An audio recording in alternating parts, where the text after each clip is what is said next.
Hi everyone, my name is Erin. I'm here from Team Zenned to tell you a little bit about this week's blog post, which is everything you need to know about Reiki. So I'm a Reiki master. I've been practicing Reiki for a couple of years and I absolutely love this incredible healing modality. So in this video, I'm going to share a little bit about what Reiki is, what the benefits of Reiki are, what you might expect from a Reiki session, how to weave Reiki into your ritual and spell work practice, and I'll also give some advice on looking for a Reiki training if you're interested in getting Reiki certified. So, what is Reiki? I find that a lot of times people will receive Reiki, they'll have a Reiki session or they'll go to a group Reiki healing, and nobody really explains what it is. So they've had it, they've experienced it, and they're still kind of like, what is it? So if this is you, maybe drop a little purple heart in the comments and let us know. So I'm glad you're here if this is you. So Reiki is universal energy. The word Reiki means universal energy, and it's an energy healing modality that comes from Japan. It was channeled by Dr. Mikao Usui around the 1920s in Japan, and I go deep into the history of Reiki in the blog post, which you can find at zenned.com. I'm going to talk about other things in this video, but if you want to know more about the history of Reiki, you can find it in the blog post. And so Reiki works through the practitioner who is channeling Reiki. The practitioner works as a straw, basically. So when I'm giving someone Reiki, and actually I have my Reiki table behind me if you can see it. I was just giving a session earlier today. So I'm acting as a straw. I'm not sharing my own energy with you. I'm connecting with Reiki and I'm pulling it through my body, through my hands, and sharing it with a client or a friend or myself through my hands. You can also give Reiki through other parts of your body, like your eyes, but for now we'll just keep it simple and we'll talk about it as the hands. And so Reiki is hands-on, so hands touching the body, and also hands-off, so hands hovering. So if you don't want to be touched at all, you can still receive Reiki. If you're experiencing pain somewhere and you want Reiki to help you with that, but it's too painful for touch, that's okay, you can still receive Reiki.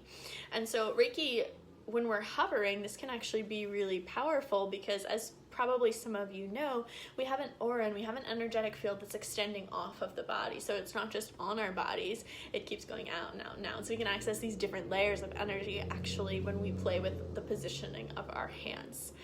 So that's what Reiki is. In summary, it's energy healing. It's an energy healing modality that works with specific symbols that are part of the Reiki tradition, and it comes from Japan. So what are the benefits of Reiki? The benefits, there are a lot of different benefits. The benefits can range from physical, so I mentioned pain. There can be relief of pain. There can be relief of physical symptoms in the body. And of course, the results can be energetic and emotional. So Reiki can help open up our intuition, open up our creativity, connect us with our bodies, open up our connection to source, universe, guides, whatever it is that you want to connect with. Reiki can help us with so many things. We get blocked in our energy centers. You're probably familiar with the chakra system, so we can get blocked in the throat. We can get blocked at the crown, the heart, all of these different centers of energy. And when we're blocked in these places, it manifests in our lives, right? So a blocked heart isn't just about an energetic, like, okay, some sort of esoteric, like my heart is blocked. When our hearts are blocked, it's hard for us to give and receive love. It's hard for us to open up with the people we love. It's hard for us to be vulnerable. It can be hard for us to grieve and let grief move through our bodies. So it really does have an effect on our lives, how our energy centers are working. So those are just some of the benefits of Reiki. What I always say is that Reiki truly gives you whatever it is that you need. So whether that's calming your ego, the voice of your ego in your mind, and helping you hear your highest self, or the voice of your intuition, whether that's understanding what your purpose is, connecting with your higher calling, or whether that's feeling some feelings that are stuck in your body. Maybe you need to cry. Maybe that's what comes through for you. But you truly do get whatever it is that you need.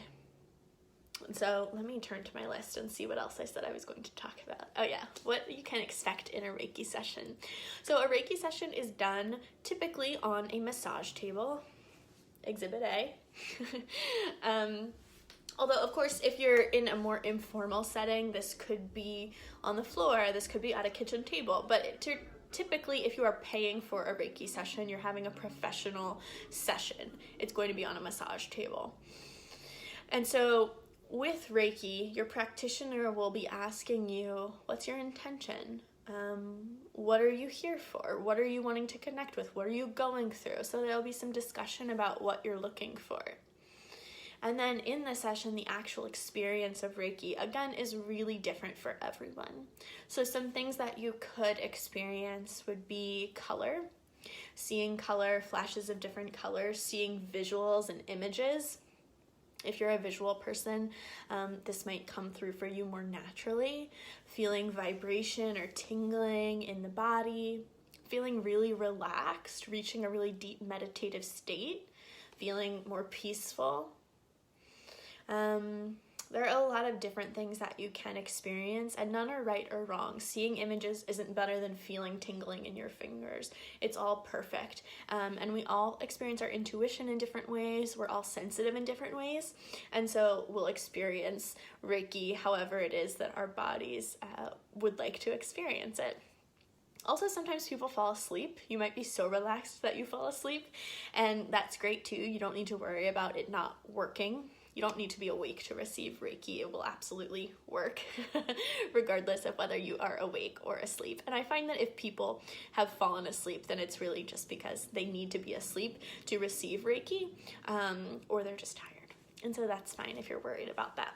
And so I also wanted to share how to weave Reiki into your magic and spell work practice. So just a couple suggestions, just a couple of things that I do.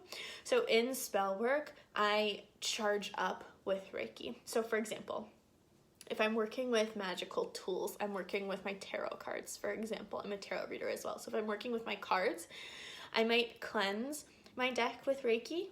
I might charge my deck with Reiki, infusing it with a specific intention.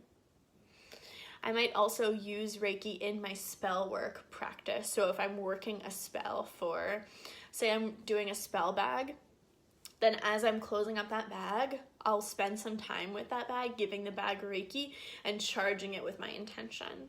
So if it's a spell bag for abundance, I'll be charging it with the energy of abundance using Reiki. So things like that, and the opportunities are really endless.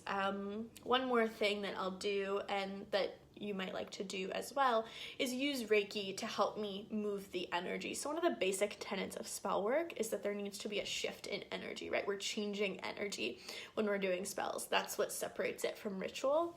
And so I'll use Reiki as that energetic shift. And I might also use Reiki to just open up my channel, clear me out, open me up to receiving guidance and messages from the universe. So those are just some suggestions to help you get started if you do have a Reiki practice.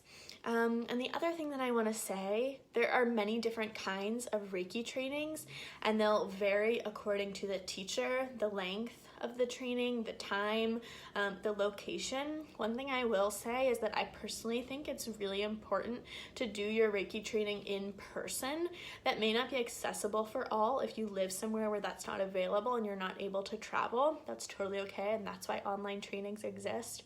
But with Reiki, I think it's really important, if you can, to have that in-person experience of actually practicing Reiki with other folks. So I would recommend really looking into a training that is in person. And as far as everything else, looking into what else meets your needs as far as budget and as far as timing. You can do Reiki in a weekend, you can do it over multiple weeks. And I talk more about this in the blog post. I'm running out of time, so I'm going to wrap it up here. But you can learn more about this in the blog post, as well as the history of Reiki and some more benefits of Reiki as well. So that's at zennedout.com. The link is in our profile. And comment below. Let us know what your experience with Reiki is, what you love about Reiki, what other questions you have about Reiki. I can definitely do another video or write another post about Reiki for you if you have questions. Okay, sending you so much love. Bye.